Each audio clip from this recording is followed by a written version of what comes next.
Welcome to Women Advancing, where the voices of world-changing female leaders gather to share their journey, their insights, hopes, and practical how-tos on how to run a business with purpose and at the same time achieve their goals. I'm Kate Byrne, and I'm the editor of womenadvancing.org and the CEO of Catapult X, and I'm really fortunate to get to host this morning's conversation. Chris Martin of ColdPlay said in an interview with Entercom, who is the conversation with whom we will be having today, "I think radio is a way to take the pulse of the world."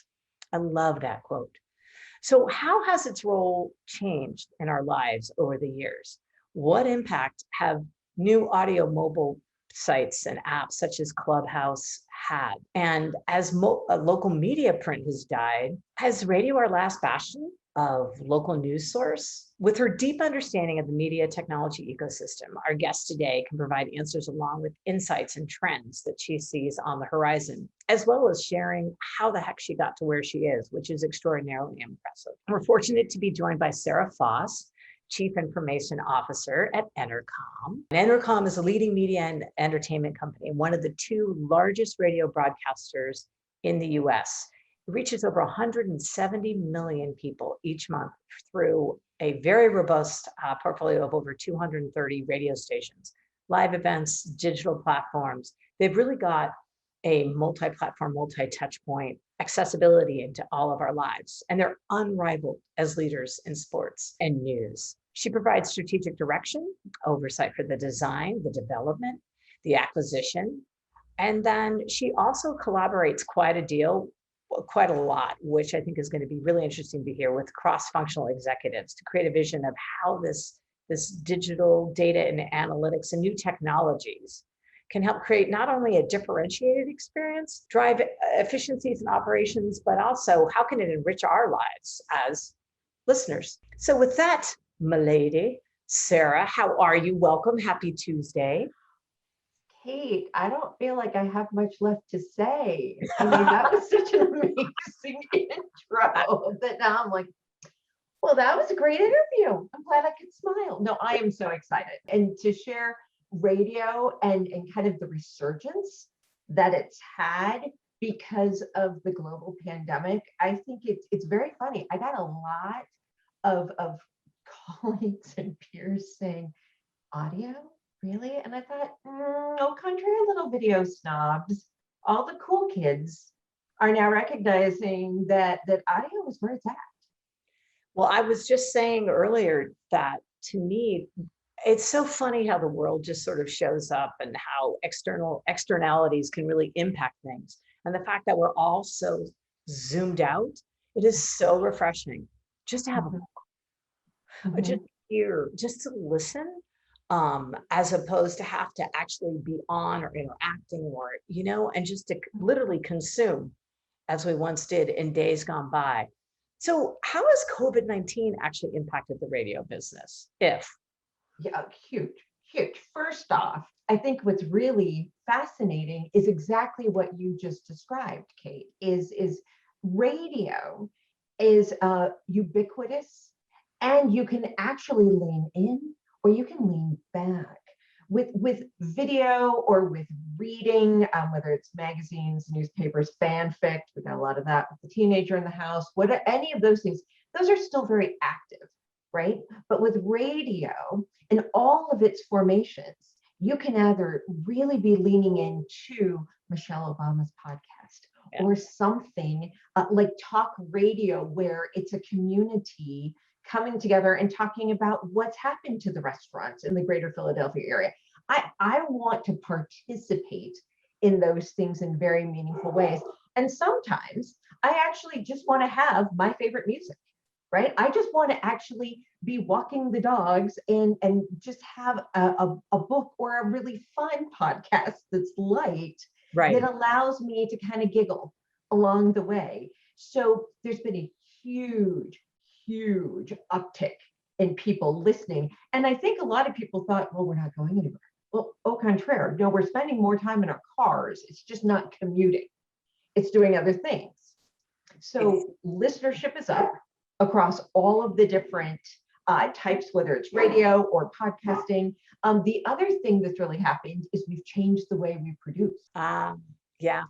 We went from everyone being in stations with studios to now really leveraging new technology so people could work from home and still deliver our favorite talent or morning shows or talk radio, sports radio. All of that now has shifted to home studios enabled by technology.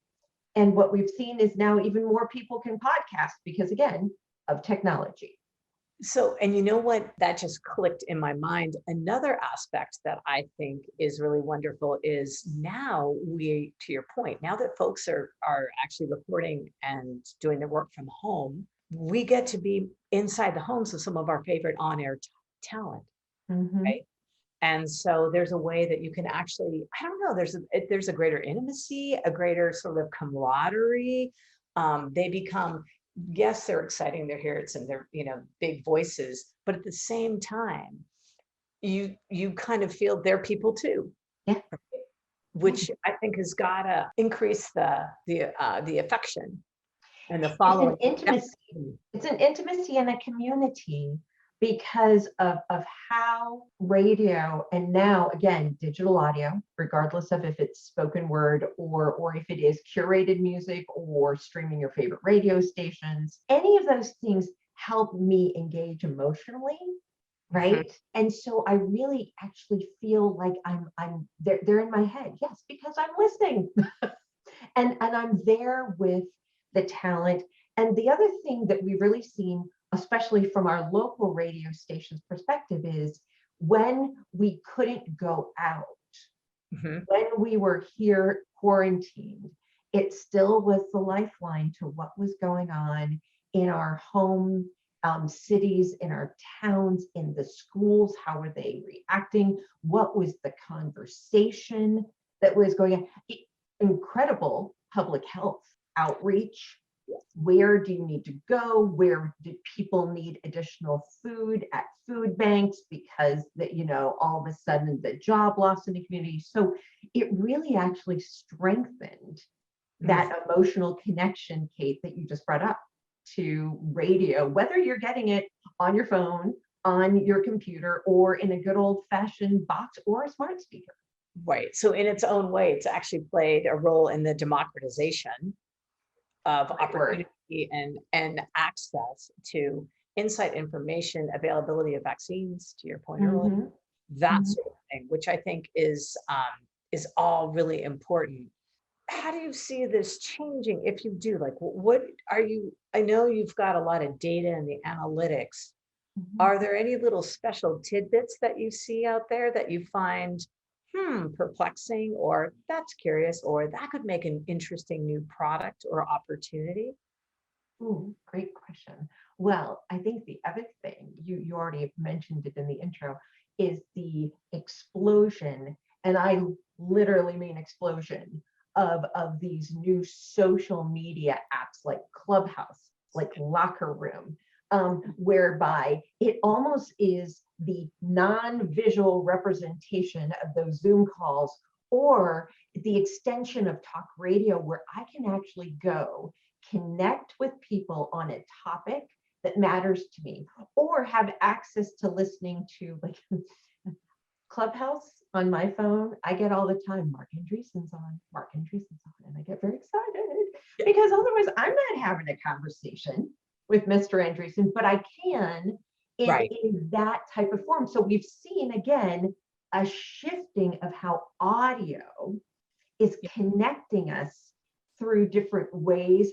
And yet what's funny is we also see the uptick in news radio and sports radio because it's a similar thing. I want to call in. I want to ask what is happening with my favorite sports team, because as they're not playing, what do we know about the players? What do we know about the business? What's happening in the office? When are they coming back?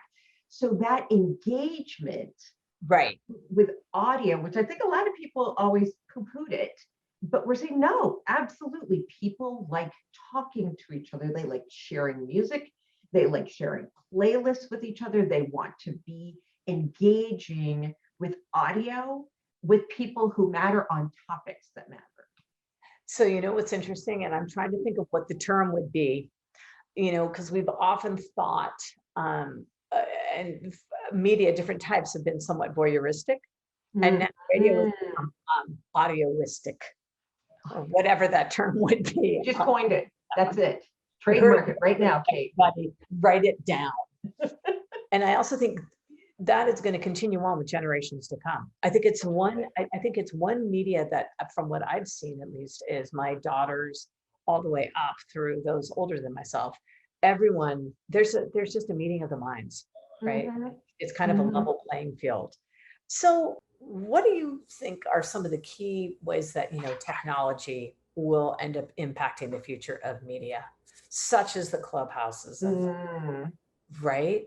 Yeah. So I think what media has already done is disintermediated the access of it, right? And when I say ubiquitous, especially around audio, it's because I now have so many choices as a consumer to find what I want to listen to in so many different places. I mean, I think that's where companies like ours has really found strength in our content, but then creating partnerships with Alexa, with Sonos, with Ford, that allow us to continue to extend how audio is going to follow the listener where she is.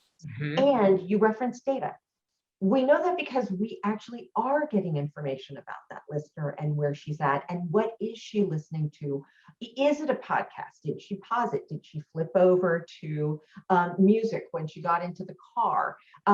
Did the car change? Oh, well, it went to kids or trended urban rock. Maybe that's because now she's got the family members. So I think that technology and data has given us so many ways that the consumer is really finding what she wants when she wants. Now, from an advertiser perspective, Right. because we're mostly advertising Yes. support, Right. the good news is we also are seeing that when we get the right message, when we get the right advertising pitch to the listener, she responds. So Right. she finds it to be a more relevant experience because that's talking to me. And you know what? I forgot that there's the floral sale coming up and I have a birthday, right? Or I forgot that, oh, I'm almost out of dog food. Those types of things, if we can meet that consumer at the right place, it increases the value to the advertiser and it increases my experience because I don't need to hear Pampers commercials. I don't have a diaper in the house anymore, thank God. Yeah. But I do need dog food. Yep. There are certain things. So we're seeing that connection as well, Kate, that's becoming more and more relevant through, again, the use of data and technology. That was the word I was going to use. So we've kind of switched or maybe evolved from customization more to relevance, really. Mhm, mhm. And then as a result of that, the actual move to purchase is there's Yes. greater likelihood, be it short term or long term, which that last piece is what I think is really interesting and I hadn't thought about. Regardless of Mhm. where you are on the cycle, it's going to plant a little seed to remind you, oh my gosh, go now, or Right. chill Right. out, you don't need to worry about it right this minute. Well, and influence. I think the other fun thing that we're seeing, especially you reference your daughter, so I'm sure you've seen the impact of TikTok, but influence comes in lots of different ways through multiple different platforms. And Right. that's another thing that audio influence, very quickly someone wants to share the song, or very quickly they want to share the podcast, right? They want to be, or go, oh my gosh, that was the best thing ever. Now I'm going to follow that person and listen to her as well. So there's another thing that we've really seen, which is how personalities in radio, across podcasting, with different playlists, that's now spiking how people are engaging with audio. And again, the emotional connection, sharing and creating community with others around that piece. Well, and you know what else I think is interesting with that too is the ability that you have, because you can offer integrated platform solutions Mhm, to customers mhm. that can really activate and engage at different phases of the cycle, at different ages, depending on where a person is in the purchase decision. Or even where physically they are, right? Exactly. Can I serve a different commercial because I know the person is in a car versus sitting in front of a Zoom, but streaming their favorite talk radio station, meaning that they're not out and about. So I'm going to want to serve up and give a different message or even different content. So, yeah, which is fantastic. You mentioned some of these partnerships. Do you mind sharing a little bit more about those? And maybe there are even some ways that people could, who are listeners who might have companies that could be potential strategic partners? Oh, wow, that's a big question. I Because know. yes, I think um, for companies like Entercom that are in so many places, it's really important to be thinking about how to stay open, right? And so some of the ones I mentioned are, yes, we have very deep partnerships with smart speaker companies. Radio's always been known for being in the car. Now, what's the next generation of that? The connected car. So we're working with different manufacturers on how do you extend the experience of radio and make it truly engaging when you actually have a bi-directional link in the automobile, right? Can you pause songs? Can you rewind songs? Can you actually get information about when they were driving and they stopped at the Starbucks? Here's the thing I would say for many listeners: local is so much at the heart of Entercom that we want to create those same types of relationships with local businesses in our communities. You mentioned 230 stations. We're in 48 markets across the country. We have streaming. So we really have actually thought about not just the big relationships, but what are the ways that we can meaningfully connect listeners and local businesses, especially now more than ever? How do we give back or elevate the messages so people, now that we can actually come out of COVID, do think local first? They think about how to go out to the restaurant, which restaurants are open, which sporting events are coming up, and really provide not only that information, but that same type of rich visibility of the listener and what she's looking for to a local advertiser. That's something that's very important to us at Entercom. And so, frankly, if you have a local business, you should be thinking radio first. Yeah, I think it's really interesting. I hadn't thought about the community member play that you are. It's so important. And especially, post COVID-19. I don't know about you, but I sit here and I walk by different storefronts that are closing and people just can't do it. So that's a really important point and an important role, for sure. So would you say, is that one of your proudest pieces that in terms of your work, one of the things you're proudest of, or is there I something that like, whoa? Oh, see, that's yeah. But I love working for a company that, at its heart, not only knows who it is, but really is reflective of, I believe, the American spirit, and putting first uplifting through information and music across multiple platforms. So yes, I love that. From a proud moment, I would say this is actually the third time I'm going through a massive technology shift in media. Mhm. And the fact that I have not so many gray hairs, maybe that's it. Thank you. Thank you. No, I love the challenge of media technology. I love the fact that media continues to evolve.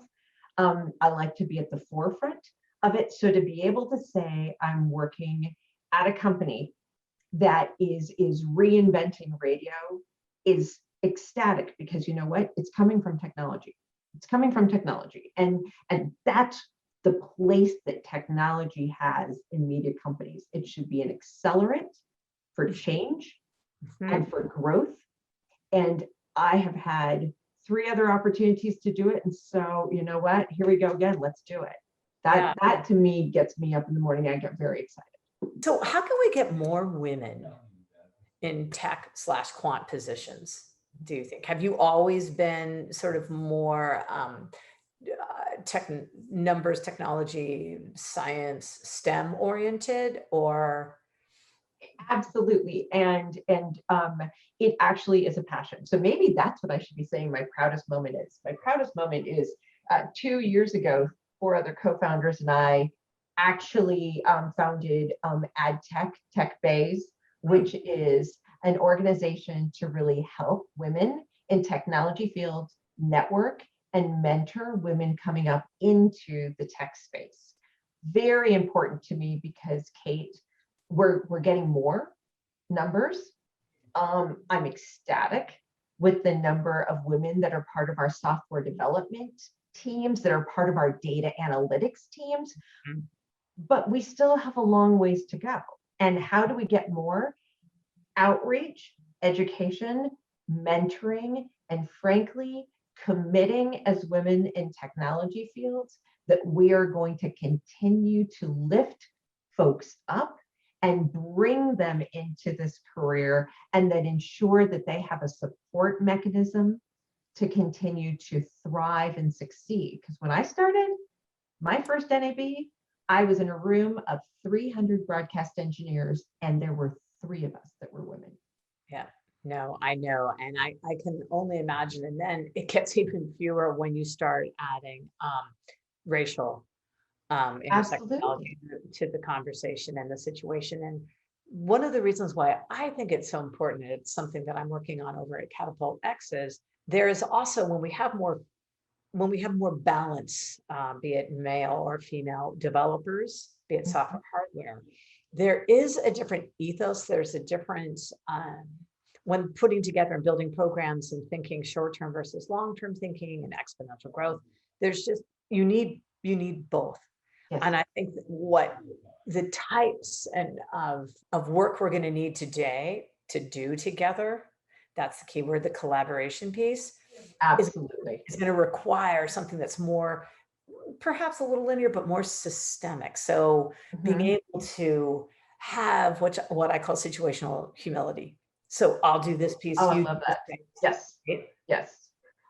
Because it's a balance, and men listen to radio, women listen to radio. Men stream radio, women listen and stream on radio platforms. So I mean, to me, by thinking around the user experience, we have to remember that the user experience is a multicultural, multifaceted, multi-gender audience. And so if we're going to continue to create products and experiences and communities around that, we have to be representative to those who are on the other side of the speaker. Absolutely. All right. Well, Sarah, I could go on for another hour and a half with you. This is so much fun. No, thank you so much. And there's so much more.